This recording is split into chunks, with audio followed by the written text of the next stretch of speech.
Salut! Je vais vous montrer 4 techniques pour inventer un personnage. Ce tuto il peut vous aider par exemple si vous manquez d'inspi ou même si juste vous voulez tester une nouvelle technique pour créer de nouveaux persos. Alors avant que la vidéo commence vraiment, je tiens à préciser que je suis pas du tout pro, que j'ai jamais fait d'école de dessin et que c'est moi qui ai inventé les 4 techniques que je vais vous présenter. Après peut-être qu'elles existent déjà, mais tout ce que je veux dire c'est que je me suis pas inspiré de quelqu'un ou quoi que ce soit. Genre vraiment c'est... Un jour je me suis posé, je me suis dit comment faire et j'ai réussi à trouver ces techniques. Mais c'est fort probable qu'il y en ait qui existent déjà. Bref, let's go, c'est parti, on parle trop là. Ah oui, vous avez pas vu le décor et tout, genre j'ai juste retourné la caméra, enfin elle était là avant et je l'ai mis là. Et du coup maintenant on voit les figurines et tout, c'est trop stylé et tout. Et après bientôt il y aura un néon qui va arriver, il sera derrière les figurines, ça sera trop stylé mais... Oui. Alors la première technique ça va être de commencer par l'histoire du perso, le background. Personnellement j'aime bien les guerriers et j'aime bien les meufs. Donc on va faire une guerrière. Alors juste je vais faire un truc classique, hein. Je fais pas un truc hyper détaillé. Le but c'est vraiment de vous montrer qu'avec rien on peut faire un truc plutôt stylé. Mais j'ai passé genre 10 minutes par technique. Genre vraiment je me suis pas cassé le cul. Donc vous si vous passez genre 1 heure, 2 heures sur une seule des techniques, vous allez arriver à un truc bien stylé. Mais là le but c'est juste de vous montrer qu'avec un truc classique et cliché on peut quand même faire un truc stylé. Donc on va faire un truc classique comme je vous ai dit. On va dire son père il s'est fait manger par une créature. Ok. Et du coup, elle veut buter toutes les créatures de la même espèce que celle qui a bouffé son père. Ah oui? Et du coup, c'est un peu, tu vois, une espèce de vagabonde qui est solitaire, tout ça, brosson, Dark Sasuke, yeux blancs, éclairs, tout ça, bref, tu vois le délire. Ce personnage sera génial. Yes! En somme, on a 3 mots-clés en fait. Papa tué, bon ça fait 2 mais ta gueule. Créature et vagabonde. Déjà à partir de ces 3 mots, on peut commencer à s'imaginer la gueule qu'elle aura et son équipement. Je vais faire déjà une putain de grosse épée dans le dos un peu à la Dragon Slayer. Pour qu'elle puisse tout simplement buter les monstres. Et je vais lui donner un air un peu sale, un peu crasseux et solitaire. Un peu désertique. Je vais lui mettre un bandana aussi, je trouve que ça donne un côté un peu pirate, c'est pas mal je trouve.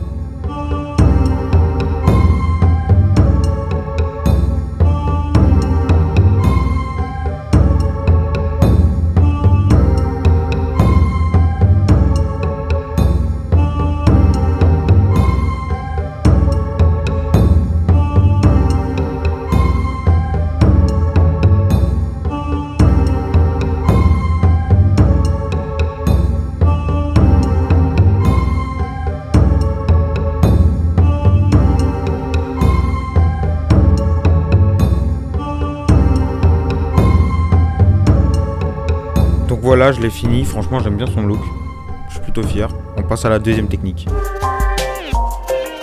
Alors cette technique ça va être vite fait l'inverse. Imaginons vous avez fait un petit croquis dans un coin de page, quand vous étiez en cours par exemple. Bon moi je l'avais pas vraiment fait mais là c'est pour mettre en scène tout ça donc oui. Bref donc ce perso vous trouvez qu'il a pas mal de flow et tout. C'est juste vous allez prendre le perso, le redessiner avec plus de détails pour le rendre plus stylax tout simplement. Mais bon cette technique c'est pas vraiment une technique, c'est plus un coup de bol si jamais vous avez réussi sans faire exprès. Bref ça c'est vraiment cas exceptionnel mais ça fonctionne toujours. Si jamais vous faites un petit dessin, vous savez pas quoi en faire, bam vous en faites un personnage.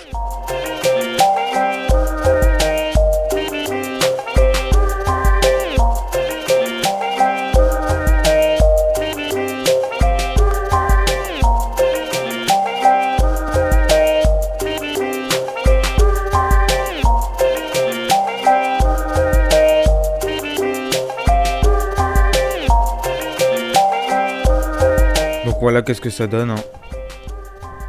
Bon bah road to the troisième technique hein. La troisième technique ça va être de faire des silhouettes, de faire des formes. Donc je sais pas par exemple imaginons vous voulez faire un triangle, vous partez du triangle, vous rajoutez des trucs autour pour que ça ait... Voilà bref, en gros c'est de partir de la silhouette globale et on va venir creuser dans la silhouette pour faire des trucs plus stylés, tout simplement pour ajouter les détails et tout. Donc de base je m'imaginais un délire très mythique avec des cornes et tout, mais au final ça ne m'a pas plu, du coup je suis parti sur un truc beaucoup plus classique. J'ai fait une espèce de forme bizarre comme ça là. Et ça m'a fait penser à comme une décoration qu'il y aurait sur un casque de samouraï. Du coup j'ai fait un samouraï tout simplement. Je suis pas allé chercher loin. Je lui mets une petite fourre bien badass, ça les fourres, c'est un truc que je surkiffe dans les personnages. Et donc on voit que grâce à la forme que j'ai fait, ça fait un personnage, ça fait un samouraï un peu plus original que d'habitude. Alors que si j'avais pensé directement à faire un samouraï dès le début, peut-être que j'aurais pas eu cette petite touche d'originalité, vous voyez. C'est pour ça qu'elle est intéressante cette technique. C'est parce qu'on se base d'abord sur l'aspect général et ensuite sur les détails.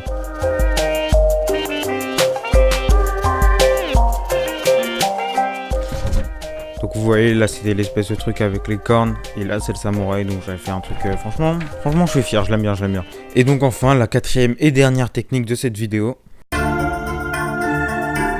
C'est une technique un peu évidente, c'est un peu la plus évidente en fait. Ça va être tout simplement de s'inspirer de un ou plusieurs personnages. Donc de base je voulais m'inspirer de Guts, sauf que j'ai vu que Renaud Lemaire, donc le dessinateur de Dreamland, il avait déjà fait un perso comme ça en s'inspirant de Guts, et putain c'est plutôt stylé. Et je pense que si moi je m'étais inspiré de Guts, j'aurais fait à peu près la même chose, donc ça servait un peu à rien. Et du coup j'ai préféré prendre deux autres persos, donc mes deux persos préférés de Dragon Ball Z, Broly Dragon Ball Super et Bardock. Tout simplement. Et pour me rajouter un petit défi, j'ai fait une fille. Pourquoi je dis que c'est un petit défi? Parce que le but c'est de pas tomber dans juste prendre Bardock et le faire en fille, tu vois. Le but c'est genre... parce que si jamais on faisait un garçon, on verrait si ça ressemblait trop à Bardock et du coup on saurait quoi changer. Alors quand on le transforme en fille, si on fait juste une fille mais qu'on lui fait les mêmes attributs que Bardock, genre ça va passer, vous voyez. Et donc la difficulté c'est là de pas juste la transposer en fille, mais aussi de modifier des détails, etc.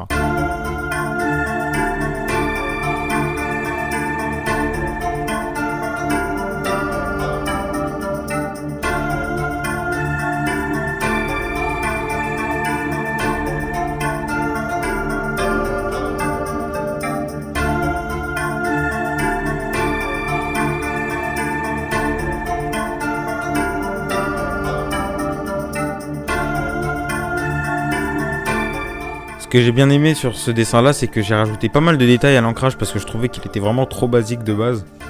Et voilà, je vous présente Barley. Ouais, Barley. Non, plus sérieusement, j'en suis assez fier. Le délire des 3X ici et sur le bandeau, bon, ça vient d'un autre personnage que j'ai créé, mais bref. Et donc le fait de lui faire une épaulette un peu genre propre en quelque sorte et une autre toute fracassée et tout, genre ça fait un peu un aspect guerrier avec le petit bandeau sur le bras. J'aime bien. Bon, je vous invite à répondre au sondage qui apparaît juste ici, normalement, quelque part vers là. Donc, tout simplement pour savoir lequel des 4 personnages je redessinerai en stylé. Et peut-être, avec un peu de chance, je le mettrai dans mon manga. Ah aussi, je vous ai pas dit, je fais un manga, lol. Suis-moi sur Insta. Bref, cette vidéo touche à sa fin. Alors bien sûr, il y a plein d'autres techniques. Un personnage, tout simplement, et de le réinterpréter à sa sauce.